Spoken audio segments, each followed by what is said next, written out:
Okay, so we're gonna record. I just told the girls if it gets too choppy, I apologize. It's rainy here, and I'm at like the furthest corner away from our internet, so it's not working. It doesn't work the greatest in the office. But Hayden is awake upstairs, so she's going around crazy.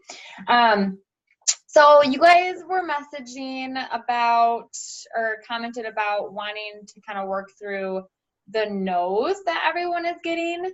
And I've heard this month, and I keep hearing it, that it's a hard month. And typically like July and August are the tougher months because people are traveling. They're really not focused on a routine or a schedule. But I also think two things. If we keep telling ourselves that it's a hard month, we're going to think it's a hard month.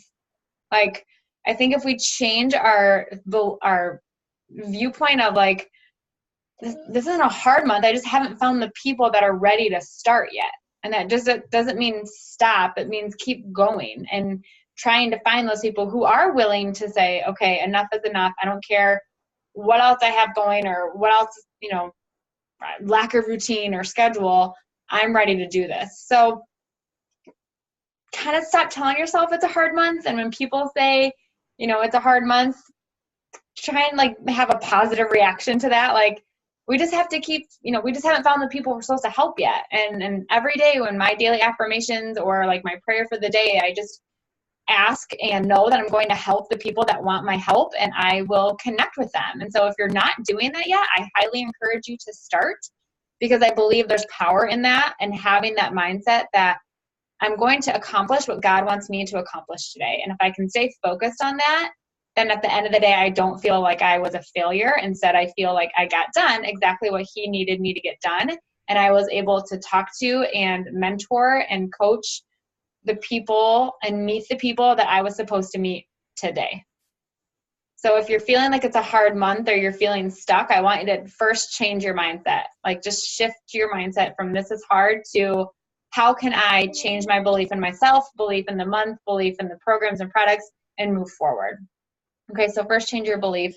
And two, like, take a step back and think about what is different about this month in your life. Because usually what's different in your life or what you're going through, what your struggles are, your niche is also going through the same thing. If you're a mother, it's back to school, right? That whole new routine. We're going through that this week, and then next week is going to be different because my babysitter goes to school. So, there's always that shift. So whenever I feel stuck or life is busy, I try to think about, well, my niche is going through the same thing. So how is Beachbody helping me through these transitions or these times, and start speaking to those struggles? That's how you're going to resonate with your niche in that moment. Does that make sense? Like, okay, how does back to school help? Thank God I have my shake and one meal going out the door at 7:30 or 8 o'clock. Like, start speaking into that of how that's helping. Brandy, I thought those were crutches at first, and then it dawned on me it might be your tripod. But I was like, oh my God, what did she do? Who knows? I'm a klutz, and yeah, I'm kind of like a bowl in a china cabinet most of the time. So. I was like, oh no, what did you do? Okay, so Sarah, Kristen, and Molly all posted that they were struggling with the nose, and then Tommy chimed in and said the nose as well. So are any of you guys, none of them are on here, Molly's on here, are struggling, are any of you guys struggling with the nose as well?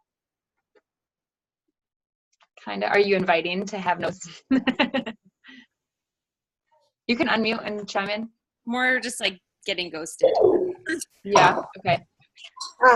Yeah, I'm getting lots of thank you so much. That's really sweet, but I'm not interested. Okay. After they wanted information, or you're just doing like a nice invite, like they commented and wanted or whatever? Yeah, from not from, well, for me, my no's have been coming from cost after the fact. Like if somebody says they want something, okay, then they find out how mumuch it is and they're like, oh, that's too expensive. Okay. And I struggle with that because I think it's so cheap. So, because I'm from the fitness world, right? Like if I'm going to personally train you, I'm going to charge you $80 an hour. Yeah. So you want 2 hours of my time, or do you want this challenge pack? I've actually started telling people that when they tell me, I had someone tell me, and she goes, I was actually kind of sticker shocked by the price of the nutrition workshops. And I said, at first it does seem like a lot, but you have to think this is lifelong access. So if you were to put this together, here we go. The trainings that we get with this nutrition workshop, I think Alana said it would be $5,000 worth of appointments with her. Yeah. And we are offering it for $99. So I don't hesitate to say that back to them anymore. Hey, I totally get it. And at first I felt the same way, but I was following Alana on Instagram, and she actually mentioned that if you were to combine everything that she provides with us, it would cost us $5,000 to get the training that we're getting through this $99 program. And because objections, especially financial ones, like I don't want to press too hard because I want to be respectful of what their financial situation, what they deem expensive and what I deem expensive is going to be different. But I think it's just making sure we're painting the value of what they're getting. Yeah. So if they, that's so expensive, well, one, how do you feel? Like, what's your life worth for you? And so my point to that is, don't be afraid to ask them why, and don't be afraid to kindly, humbly, and lovingly rebuttal their objection. Right. Because finances are an easy scapegoat to say, no, I can't do that. It's too much. Yeah. Or that's expensive. Okay, well, or I break it down. Well, that $160 challenge pack is really only $4 a day for the next 30 days. And you get it for 12 months with all the nutrition in the workout programs. And you can choose to continue on Shakeology, or you can go to every other month if that's easier for your budget. So I think it's just feeling confident in your objections and doing it in a kind way. Yeah, and I've also come back with, well, what I did, it was too much for me at that point in my life, although I saw the value in it. I said what I did is I signed up as a coach, and I got 3 people to join me, and that's how I paid for mine. Mm-hmm. Yeah. So I've been doing that too, but. And I was talking again about this today, like, don't be afraid to offer the base kit too. Like, I mean, if they say that's too much, then I think they really do have a financial situation that it might be too much. But if they say the challenge pack is too much, then say, hey, you know what? If that's not where you're ready to start yet, why don't we start with the base kit, and we'll at least get you focused on X, Y. I'm talking from a 2B mindset. If they just want to start workouts, get them started with the all access and get them into the community, get them plugged into the whole feel and get them to learn about. And I have this longtime client. She's never wanted Shakeology, and she messaged me the other day. She was like, do you have more information on Shakeology? She's been in my Lift 4 group for, the past 6 weeks. And so I think seeing and hearing other people in there for the last however many, she's been with me for months, they start to get that bug in their ear of maybe this isn't just her. Like, so don't be afraid to start them exactly where they're at and what they're asking for without feeling like, we want those Success Club points for our business and that thing. But at the same time, I truly believe that if we keep our focus on the people and providing them with what they need and fitting them where their budget, karma, God, whatever you want to assume, will come back in our good favor. So, and I was telling Candy today, I'd rather have 100 people on 2B Mindset than 10 people on 2B Mindset and Shakeology. Like, there's more impact in that. So what else with no's? Just any other objections other than cost? Sorry, I'm eating, so I didn't want to unmute it before now. What about like when people reach out to you to say I'm interested, and then you message them and like they literally just don't even respond, like nothing. So with that, how many times do you guys open up your messenger, you read a message, and then you forget to answer it? I do have the flipping time. If I don't message them, then it's not going to happen. So I try and not even open it until I know that I can read it and answer it, because I'm really bad about that. So I've tried to, but I know I'm not, I'm not the like rule or anything. I know that everyone's like that. So. So I'll always follow up with that person like twice, and I'll just say, hey, it says that you saw my message, but I know as a mom, sometimes I open the message in a moment that I think I can read it and respond, but then one of my kids gets me or life happens. So I just wanted to check in and see if you had the information, if you had any questions. You can even put a timeline on it or a time like end on it. I'm filling spots for my group that starts on the 27th. So I wanted to make sure that, we got you plugged in before our group starts. Let me know either way, and you can close it out with a question that's related, or you can just, are you still interested? Is this something that you still want to do? Do you have more questions for me? Close it out with a question so that they feel as they're reading that message, they'll be more inclined to respond to that last answer, if that makes sense. Yes, that's perfect. You're so good. Because I do that all the time. I just did it to a girl, and then her birthday popped up. Like, I said, oh, it's her birthday. And I was like, oh my gosh, I forgot to message her back. So it happens. And I think when you come to them, like, with understanding that life happens, or, and if they ignore that one, then I would message again and say, hey, I know you're interested. I know you saw your message. Was this not the right time? Was there something about the program that you had questions about or you're hesitant about? Like, they saw the information. So something triggered them not to do it or respond. And again, I would close it out like, either way, totally fine. I just wanted to make sure to follow up. No worries. Hope you're doing well. Would it be okay if I followed up with you next month? And then we'll leave it at that. Like, and I say this with love, like, the more people you invite, the more you're going to get ghosted. But if you're only inviting 5 and you're putting all your energy and following up with those 5, you're not going to hit your goal. And if you're inviting 20 a month, you're only going to remember the 1 or 2 who ghosted you yesterday. So it's easy to fixate on the people that are ghosting you if you're not inviting every day. Does that lovingly make sense? Are you getting the hint there? Because people will ghost me. I'll write their little name on my Post-it note, and it's in my follow-up. And whether they, when I go back to follow up, probably 15 of these people never answered my message. So it happens. I just don't dwell on it because I'm inviting every day. So I have new conversations that I am connecting with, and I'll follow up with them once a month.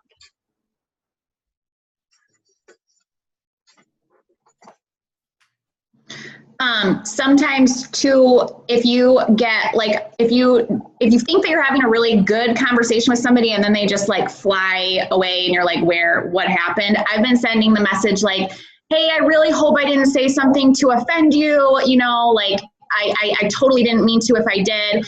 Please just, let me know if there's something that I can do. And most of the time, if you do that, they're like, oh yeah, I just forgot to send you back. Like, I'm not interested right now. And then I'll ask, can I put you on, would you like to try maybe next month? We can chat again or something like that. But that works really well. Usually people will respond to that because they don't want you to think that, you hate them or they hate you or whatever. But I was talking to Candy about that today. Like, the more we can actually empathize with what's going on in their world and let them know that, like, not everyone is on Facebook like we are. Like, their intentions are not checking their message every day. The more that we can just say, like, hey, life is busy, or, I saw your kids are starting back at school, and just connect with them on a human level without always having the intention to follow up regarding a program, you're going to create that relationship and that trust. So maybe they don't enroll this month, but if you connect with them without always going back to that sale and being interested in what's going on in their life, then down the line, they'll trust you enough to come back when they're ready, knowing that you were not judging them for not being ready earlier. I was going to share, I had this girl who was interested in all this stuff. And so I just said to her, Saturday, I've been talking to her since July about all this stuff. So, I just, hey, I haven't heard from you in a bit. I don't want to annoy you, so this will be my last message for you for a while. I have September groups coming up. I wanted to see if it was something you're interested in, because I know you were interested in both Lift 4 and 2B Mindset. I explained a little bit just as a recap. No worries if you're no longer interested, but I just wanted to share the information. Please let me know either way that you and your family are okay. Hope you're enjoying the last few days of summer. Like, she responded back. They had an unexpected medical bill. They can't spend extra. She's very interested. She loves Find the Journey, but right now is just not a good time. So, you know, she has stuff going on, and here I am. Are you buying this program? Are you buying this program? But I think when you can finally just like, hey, I get it. Like, but at the same time, I'm not going to keep messaging you. I just want to make sure you're okay. So, kind of finding that balance.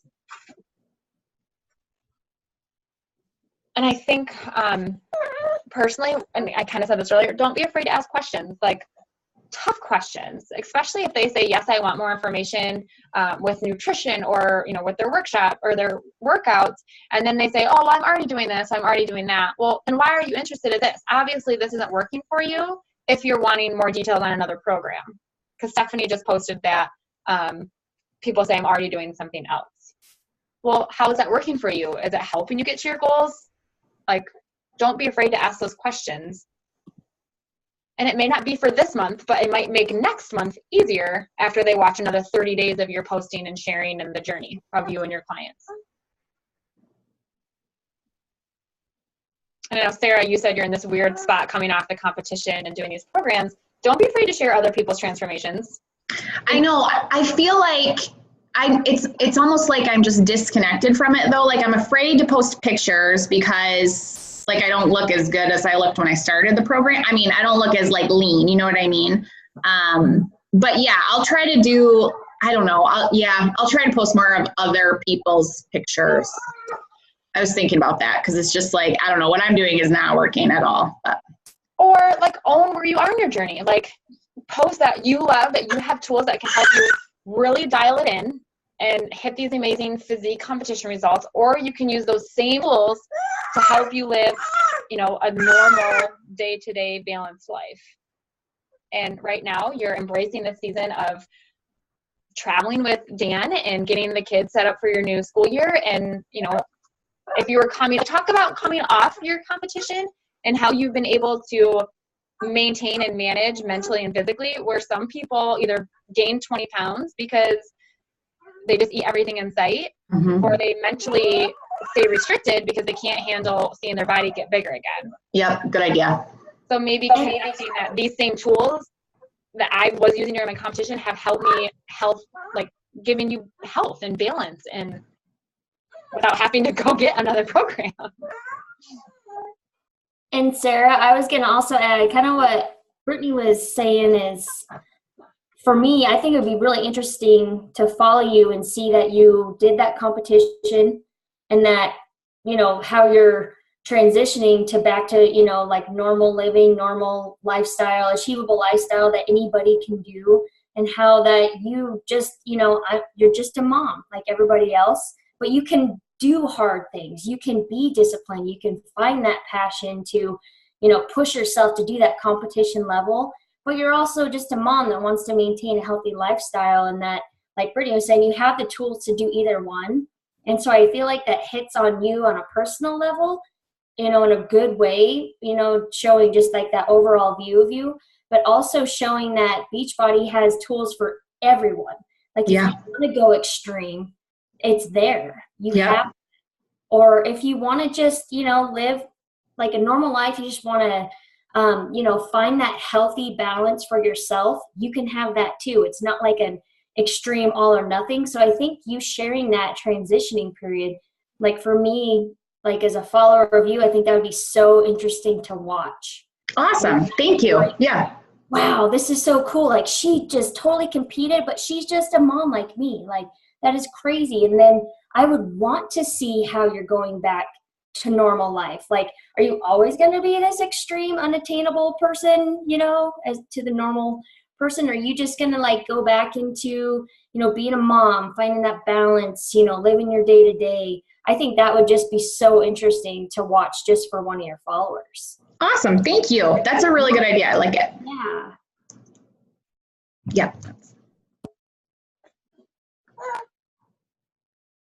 And then the last thing, I mean, it doesn't have to be the last thing, but my last thing I have on this is don't be afraid to post about the objections you're getting.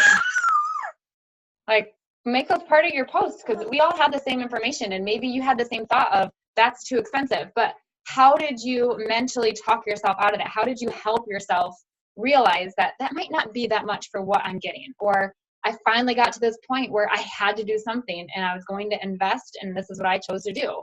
Don't be afraid to dig deep and be vulnerable. Like, I have 20 people in that coaching sneak peek. I don't know the last time I had 20 people in a coaching sneak peek. And my post wasn't even about me, it was about Matt. But I shared how, like, that has stuck with me. Like, that is a vivid story of our dating life and has completely changed how I viewed this business. But don't just post on the surface. Like, dig deep a little bit, and you might, like, at least 1 or 2 times a week, you should be shaking and nervous to push post. Not just 1 time a month. You should be like, oh, kind of nervous to share this. This is really, like, out of my comfort zone, or I might get a little backlash, or someone who told me no might not like reading this. What? You don't want to be told no either, I know. But post it. The post, like, I mean, I see Brandy's post being pretty blunt sometimes, and I'm like, yes, girl.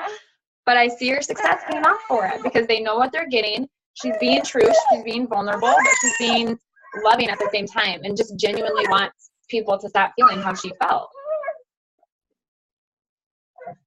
So I challenge you to be a little vulnerable and really push outside your comfort zone. It's easy to get in the, I'm just going to post my workout today, and a meal. But at least 2 or 3 times a week, you should be posting stuff that's the ish out of you.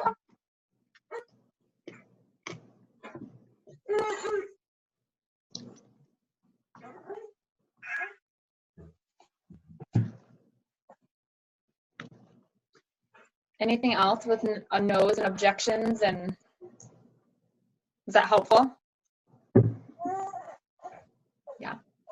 Okay, so on that note, I want everyone to take like the next 10 minutes, and I want you to do one of these options. I either want you to craft, or 3 things.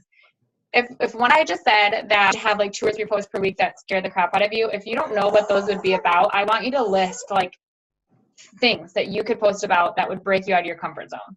Like topics, stories, transformations, like things you realized, a limiting belief that you have about yourself that you're working on. He's so chatty today. It's like so chatty. So I want you to make a list.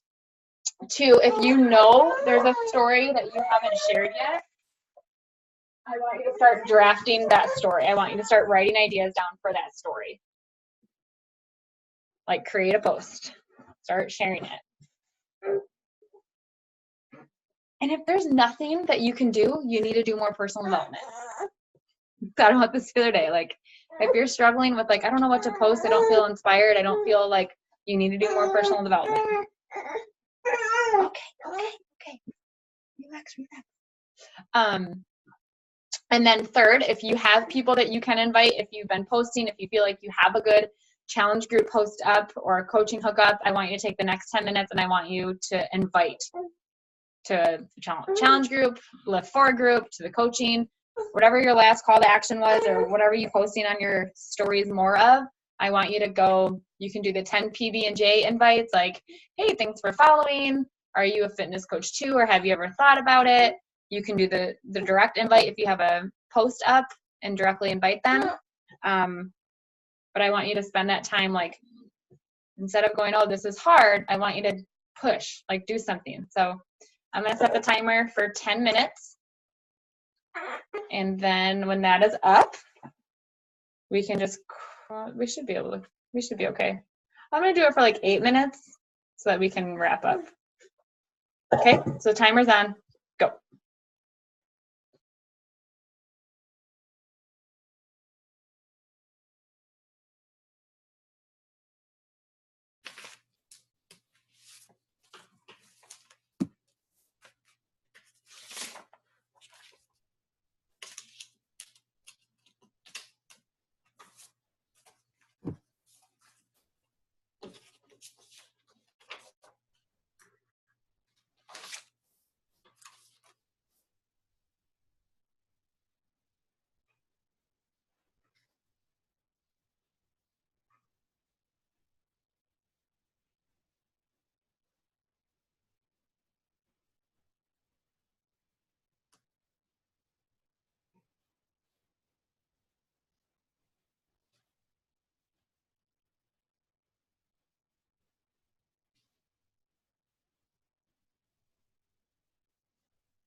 Alrighty, your 8.5 minutes was up.